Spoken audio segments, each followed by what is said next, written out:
Hello again. I posted Obama pardons 95 federal prisoners. That was MVI 9694.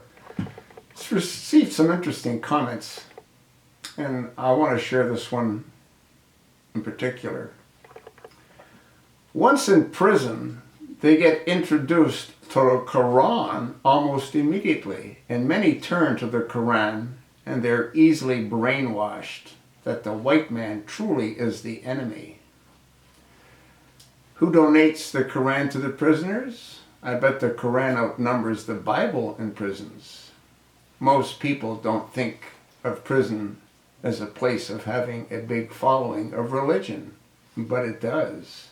Because many of those guys and gals have lost everything that they have, and they've hit bottom. And they reach out for the only help they think maybe they can trust. It's a last-ditch effort. Many people, when they are close to death, start thinking of God because He's the last hope to reach for.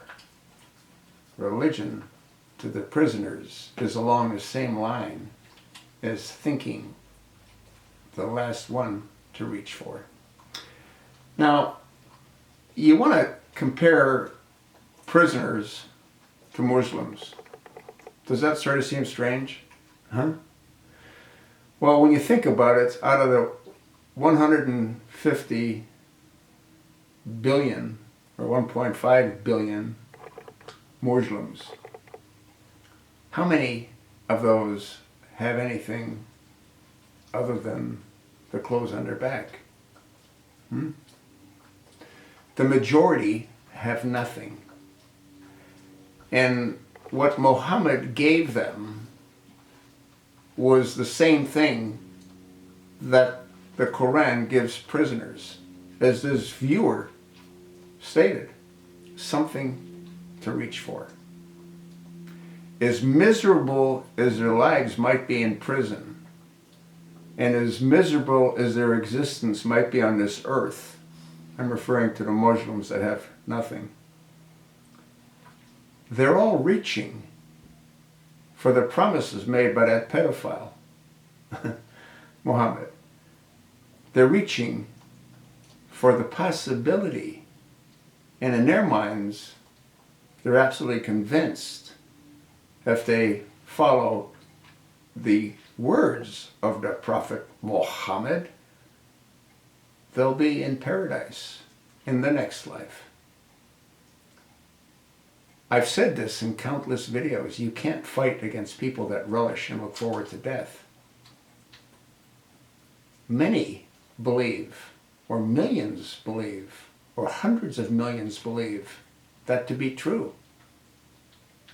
The same as prisoners that have a life sentence. They have nothing to look forward to.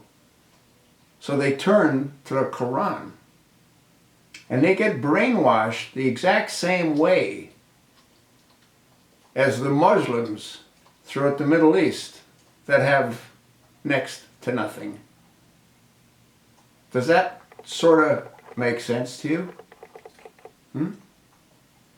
I want to thank my viewer for taking the time to write what he did.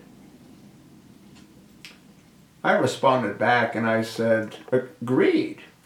Especially those convicted and serving life terms. I bet many of those about to be released are indeed Muslims.